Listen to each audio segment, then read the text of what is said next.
streaks that had been driving her crazy for the past few days.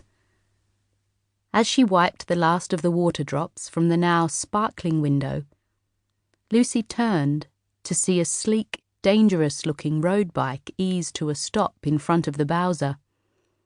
The rider, dressed in full riding gear, complete with leather jacket, pants, and dark-tinted helmet, looked the part of the intimidating faceless biker.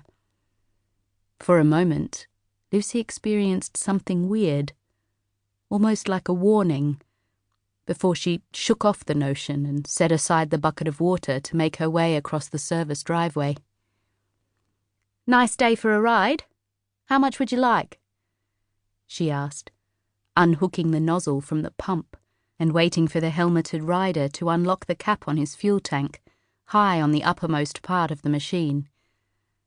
The rider slid off the big black bike with a slow, practiced ease before removing his helmet and sitting it on the seat. He took his time taking off his leather gloves before he turned to face her. "I'll do it." Lucy held back her impatience as she waited for the man to practically undress before her.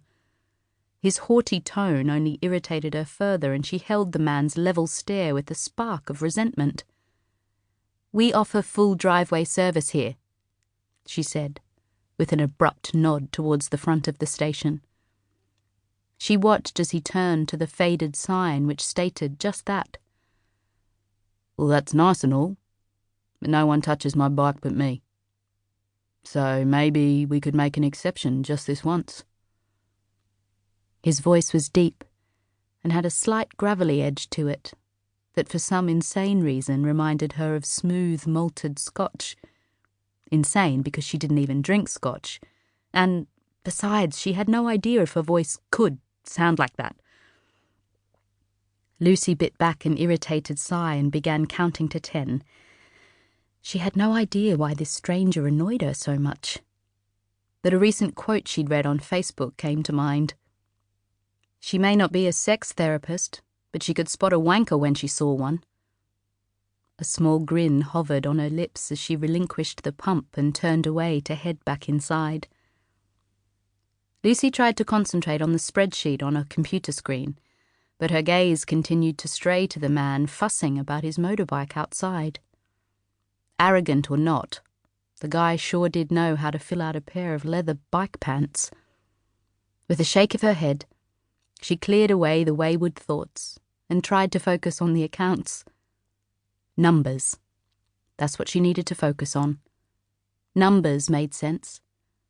They were logical and rational and rarely gave you nasty surprises. They were what she needed to be thinking about, not sexy male butts in tight black leather. With a sigh of frustration, she turned away from the window and took a sip of water from the bottle on the desk. "Focus, Lucy," she muttered. A few minutes later she looked up when the bell above the door rang and Mr. Sex-on-Legs walked inside. She took his money, giving him his change without a word, and returned to the spreadsheet. Damned if she was going to wish him a good day after his brisk dismissal earlier. "Do you know where I can find Ken Baxter?" "He's probably in his office." She pointed towards the stock and station office about a third of the way down the main street, surprised he'd come to Bundah for a reason. "Thanks. Have a good day." "You too," she replied, automatically, then frowned when she realized she was supposed to be ignoring him. "Well, that's what you get for cutting off your nose to spite your face," she knew her mum would have said if she'd been here. The bike pulled out of the driveway with a low, throbbing roar, and she chided herself for not finding out more about this guy, so she had some interesting information to report. She balked at calling it gossip. After all, gossip was best left to the older generation around here. It was a skill that needed to be honed and perfected over time to know how to apply precisely the right quantities of curiosity and concern in order to extract maximum information. She should know, She'd experienced the lethal extraction on a number